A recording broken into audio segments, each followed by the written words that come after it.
There are a handful of true believers that are obviously just kissers and brown nosers who are trying to take advantage of the clear vacuum that exists. Despite the turmoil, oh, this would be a great time for people to climb that ladder, just being like, you know, someone of no substance, absolute garbage vessel of a human. But at the same time, you're like, oh yes, Mr. Musk, that's the smartest idea that anyone's ever said.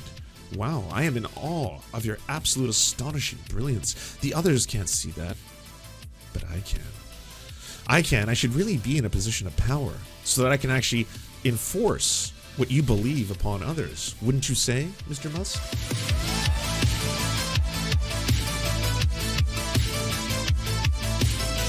One of the most glorious things about Elon Musk taking over Twitter has been how it's kind of basically destroyed the meritocracy and the mythos around billionaires. People used to think of these people as super geniuses. You know, I used to have that button. Where is it?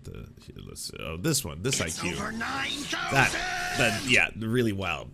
Yeah. So it turns out though that a lot of them are just man babies with man baby diapers that fill their diapers and get really mad when anyone contradicts them, and have been surrounding themselves with yes men their entire lives. So they're not used to taking rejection or being told your ideas are so asinine that you may not only tank this company but many others, including your own companies as well, but even ones that will be just caught in fucking, you know, there's going to be a couple wild shots that are fired. People will catch some strays, you know, there may be an insulin company that catches quite a few strays. So yeah, maybe this isn't such a great idea, but it gets funnier. This one's amazing. For weeks now, Elon Musk is preoccupied with worries about how many people are seeing his tweets. Last week, the Twitter CEO took to his Twitter private account for a day to test whether he might boost the size of his audience. The move came after several prominent right-wing accounts that Musk interacts with complained that recent changes to Twitter had reduced their reach. We're talking about cat turd. You know? And it's pretty wild that, like, he's become the reply guy for the far right. Like, not even just the right. It's not like he's every day like, you know, hello, Donald Jr., how are you? Well, I guess Donald Jr. is pretty extreme these days. They're moving towards fascism. Joe Manchin. It's not like he's like, hey, Joe Manchin, how are you? It's just straight up like, oh, hello, Jack Pacevic, white supremacist. How are you? Ian Miles Chong. Yes, super hardcore transphobe. And also, you know, swatted a guy and got his dog flashbanged. How are you? That kind of stuff. Oh, and let's not forget the person who's obsessed with smelling farts, cat turd. Yeah, he's got a fart fetish. I'm not here to kink shame. I'm just saying that's his thing, and he's pretty well known for it now. I didn't know who he was prior to Elon Musk taking over the whole platform, and then Elon Musk took over the platform, and then he invented these two tabs. He's like, okay, so I just need to drive up engagement by just driving everyone to the edge all the time. So I'll have the Elon tab on the left, so you can just basically, you'll be fed all these people you never see before and all of their takes, so you get really mad at them and then quote tweet them, and then that'll make way more engagement. Or the normal tab beside it, where it's like, these are the people you follow, and then you can actually not be as angry all the time if you want. Two experiences, your choice. And then I got introduced to cat turd thanks to that, who's apparently a darling child on the right, but like, it's one of those people who's like, his whole ethos is, I walk into a mall, I shit myself, and then I film and laugh at everyone disgusted by the smell and me. You know, that's the whole thing. Like, just walking around like, look at how fucking triggered all of these libs are at the smell. That's basically his entire thing, you know? So, on Tuesday, Musk gathered a group of engineers and advisors into a room at Twitter's headquarters looking for answers. Why are his engagement numbers tanking? This is ridiculous, he said, according to multiple sources with direct knowledge of the meeting. I have more than 100 million followers, and I'm only getting tens of thousands of impressions. One of the company's two remaining principal engineers offered a possible explanation for Musk's declining reach. Just under a year after the Tesla CEO made a surprise offer to buy Twitter for $44 billion, public interest in his antics is waning. Employees showed that Musk's internal data regarding the engagement with his account, along with the Google Trends chart. Last April, they told him Musk was at peak popularity in search rankings, indicated by a score of 100. Today, he's at a score of 9. Engineers had previously investigated whether Musk's reach had somehow been artificially restricted, but found no evidence that the algorithm was biased against him. Musk did not take the news well. You're fired! You're fired! Musk told the engineer. Platform is withholding the engineer's name in light of the harassment Musk has directed at former Twitter employees, which is fair. I would want to be anonymous if I was, you know, a source on this story, but that's just so wild. Like, what a child. What an absolute baby to just be like, so why is this happening? Here's the actual reason. There's actually no indication in any way, shape, or form. This is, I believe, sir, as the kids say, you fell off. Yes, the technical term for this is you fell off. And he's like, I fell off, you fell off. The company or employment line, get out of here. You're fired. All of you are fired. I hate you. I hate you. You're not my real parents. They're emerald mine owners. Dissatisfied with the engineer's work so far, Musk had instructed employees to track how many times each of his tweets are recommended, according to one current worker. It has now been 7 weeks since Twitter added public view counts for every tweet. At the time, Musk promised that the feature would give the world a better sense of how vibrant the platform is. Shows how much more alive Twitter is than it may seem, as over 90% of Twitter users read but don't tweet, reply, or like those public actions, he tweeted. Yeah, everyone told you this. Almost 2 months later, though, view count has had the opposite effect, emphasizing how little engagement most posts get relative to their audience size. At the same time, Twitter usage in the United States has declined almost 9% since Musk's takeover, according to one recent study. Because, yeah, these companies were not left or right ideologically. They were companies operating under capitalism. They wanted to make money. And it turns out the way to make money in this game, outside of selling subscriber counts, which are hard to convert, is advertising. In fact, at one point, Twitter was actually making a profit for 2 years in a row because of advertising money and the amount of user engagement that was on the site that the advertisers thought worthy to put their hard-earned dollars into. On top of which, regulating the site. Because, yeah, you can get a whole bunch of weird-ass shit to advertise anywhere. There are apps and mobile games and VPNs that have no scruples. They do not care what they advertise. Cryptocurrency, they don't give a fuck. It can be on Stormfront, neo-Nazi sites. They don't give a shit. They just want to convert more people into the grift. But for the big ad money, when you want the actual real fucking we can sustain a company of this size, one that requires millions and millions of dollars daily to operate, well, that's probably going to come from the Coca-Colas, the McDonald's, the Disneys, the Pepsis, all that kind of shit. That's where the real money's at. And they don't want to be on the Nazi site. Everyone said this. Everyone, like, advertisers are going to flee if you do this entire reversal of every single neo-Nazi, KKK member, white supremacist, white nationalist, Christian fascist, terrorist, stochastic terror. If you just open the floodgates and let them all come back, yeah, the advertisers will leave. They don't want to do it. An even more obvious reason for the decline in engagement is Twitter's increasingly glitchy product, which has baffled users with its disappeared mentions, shifting algorithmic priorities, and tweets inserted seemingly at random from accounts they don't follow. On Wednesday, the cover suffered one of its first major outages since Musk took over, with users being told inexplicably, "You are over your daily limit for sending tweets." Yeah, that was a new one. It turns out that an employee had inadvertently deleted data from an internal service that sets rate limits on using Twitter. The team that worked on the service left the company in November. As the adage goes, you ship your org chart, said one current employee. It's chaos here right now, so we're shipping chaos. Interviews with current Twitter employees paint a picture of a deeply troubled workplace, where Musk's whim-based approach to product management leaves workers scrambling to implement new features even as the core service falls apart. The disarray makes it less likely that Musk will ever recoup the $44 billion he spent to buy Twitter, and may hasten its decline into insolvency. That's probably where we're going to be headed, unfortunately. And again, it's really fucked up because there is a lot of movements around the world, especially social movements, that may require something like a Twitter to exist and operate and function properly to be able to communicate with each other and tell each other about uprisings. Hey, liberals, you know how much that you care about the possible Iranian uprising right now, about, the civil rights of women specifically who are fighting for it, and I do too. Good. We're syncing up in this case. We have the same vision. Well, in that case, it's going to make it more difficult for them to organize uprisings if Twitter just completely falls apart. Of course, there is social media alternatives, and they will use them, and those social media alternatives can also be cracked down by the government. But this is just one of those things where, yes, there will be outcomes from this, Insolvency doesn't mean necessarily that the service starts working. You are correct. Absolutely. In fact, anyone who doesn't want to see Twitter to completely dissolve would probably be in the camp that it would be better if he sold it off to another company that was actually going to be like, okay, so we're going to rehire a lot of staff and actually make this thing operate in a functional manner rather than just be a nightmare. Because it is a very dangerous, massive nightmare. You have to understand, outside of the ability for it to be hacked a lot easier right now and the vulnerabilities, we're also talking about a very large potential for child exploitation, because that entire trust and safety team that was making recommendations on how to properly police things like child trafficking and child endangerment, they're gone. They're gone. So it's one thing to be like, well, it's hilarious that Musk is, and I'm in this camp, by the way, half of this segment is me laughing at him. It's hilarious that Musk is fucking up so fantastically. That part's hilarious. What's scary and what needs addressing is the fact that this is still even though it's smaller than a lot of other social media, even though it's only got about 200 million around there, active users on a regular basis, it is still a large social media presence globally. And as a result of that, still has the power to affect real world events, right? Like, we are still talking about the same social media device that was used in the Arab Spring. Musk's product feedback, which comes largely from replies to tweets, often baffles his workers.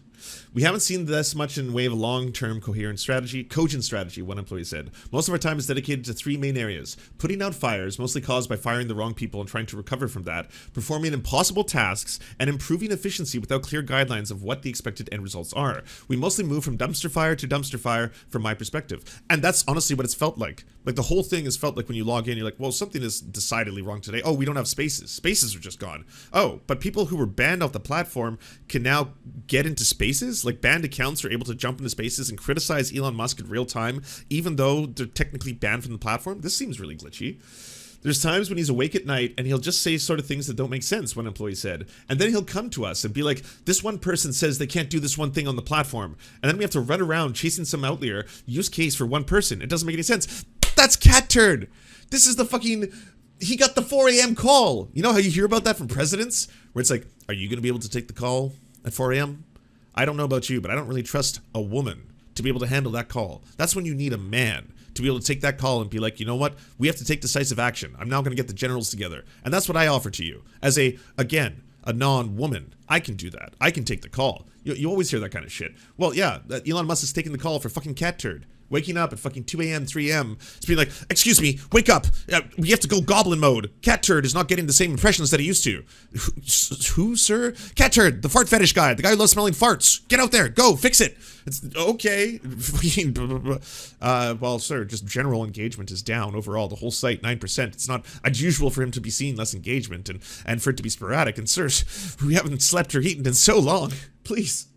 The San Francisco headquarters, whose landlord has sued Twitter for non-payment of rent, has melancholy air. When people pass each other in the halls, we're told that the standard greeting is, where are you interviewing? And where do you have offers? The 8th floor is still stocked with beds. Employees have to reserve them in advance. Most weeknights, they are fully booked, another current employee said. The perks that made Twitter an attractive place to work pre-Musk have been eradicated. Food at the office sucks, and now we have to pay for it. And I know this sounds petty, but they appear to have obtained the absolute worst coffee vendors on earth. Slack, once the epicenter of Twitter's open culture, where employees discussed anything and everything, has gone dormant. One current employee described it as a ghost town. People don't even chat about work things anymore, the employee said. It's just heartbreaking. I have more conversation with my colleagues on Signal and WhatsApp than I do on Slack. Before the transition, it was not uncommon in the team channel to talk about what everyone did that weekend. There's none of that anymore. And those are both encrypted sites, which would explain why people feel a little more trustworthy using them.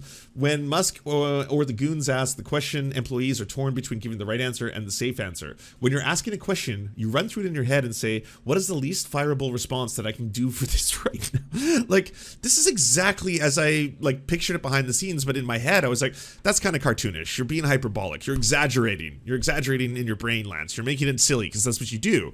And then I was like, I was pretty close. I'm pretty close to what it is. It's just a dictatorship, a tyrant. This is the worst forms of capitalism. This is what can happen in charge of a massive, massive platform that has the communications ability for the entire planet. And at the top of that, he's just like, why is this fucking cat turd guy telling us that he has less impressions? It's not epic. I'm getting pwned, I say. Do you feel it?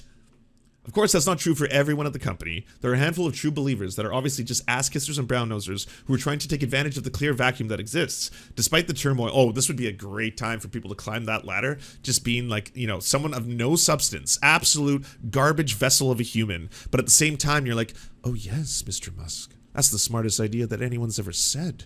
Wow, I am in awe of your absolute astonishing brilliance. The others can't see that, but I can. I should really be in a position of power so that I can actually enforce what you believe upon others. Wouldn't you say, Mr. Musk?